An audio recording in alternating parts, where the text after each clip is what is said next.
And we went up to the hills. The hills are really just beautiful. And we stayed at the Evelyn, which is a very nice, clean hotel, beautiful, wonderful people. And we went to see Maharaj-ji. And now, I didn't know it at the time, but my mother had seen pictures of him.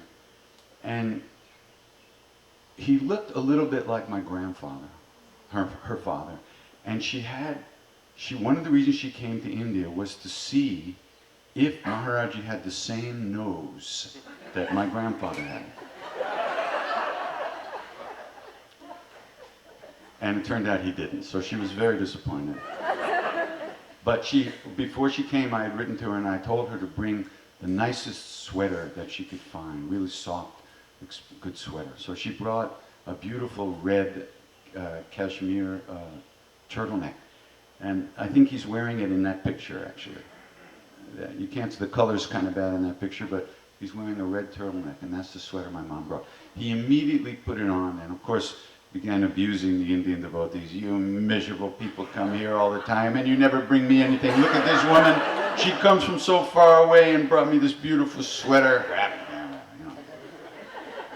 He was so kind to her. She would just like, the whole time my mother was in India, she looked like this.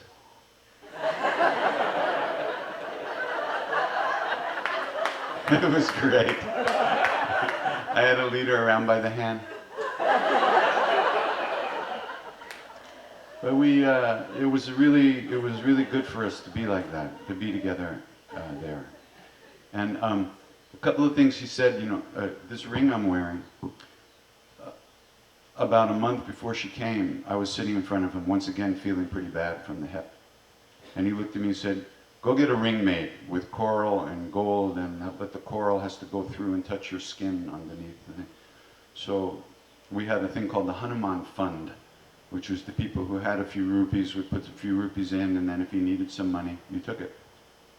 So I took some money to go make this ring, or somebody gave me the money, and I went to town. And I picked it up about a week before she came. I gave it to Maharaj-ji. He wore it first.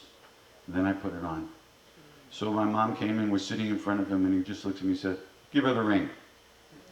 So I gave her the ring, and she wore it till she died. And then I took it back. So one day he looked at her, he said, will you give him money? So my mom says, well, I want him to work. He'll work. Will you give him money? I said, yeah, I'll give him money. How much? Will you give him a lot of money? And actually it turned out that she did. When she died, she left me a bunch of money, which of course went to the IRS, but that's okay. She did give it to me.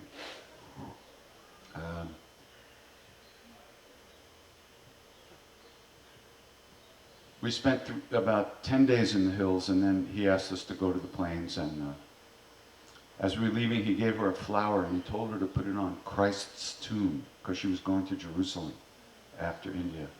Little Jewish lady from Long Island, carrying a flower, walking around Jerusalem, asking where Christ's tomb is. I don't think there is a place actually called Christ's tomb. She was looking anyway. She put it somewhere, probably. So, the last day in Kenchi, Kenchi's kind of below the road, across a little bridge, and then the road is up above it a little bit. And so we left, and we walked out of the temple, across the bridge, and just up to the car that was waiting for us. And Maharaj-ji was sitting on the tucket in the distance down below. And just about to get into the car, and my mom turns and looks back, and she completely fell apart. She just started crying like a baby.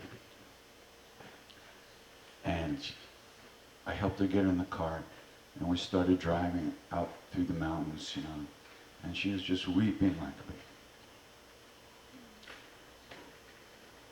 That was the moment that changed everything for her, and really changed our relationship. And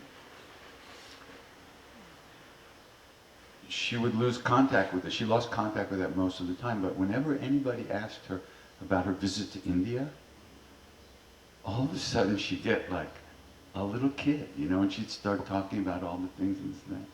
And then when it was over, she was back yelling at me again. But something happened to her at that moment, and it made everything possible between us, because when she died, we got very close. And it was all because of that visit and that grace, Maharaj-ji just getting in there and just melting her down for a minute and putting her back in touch with that love for just a second. You know, she spent most of her life not in touch with that place. But it was there. It was there.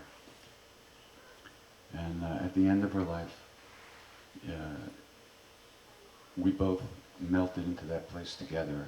And I felt like we had really become friends by the end. And it was a great blessing.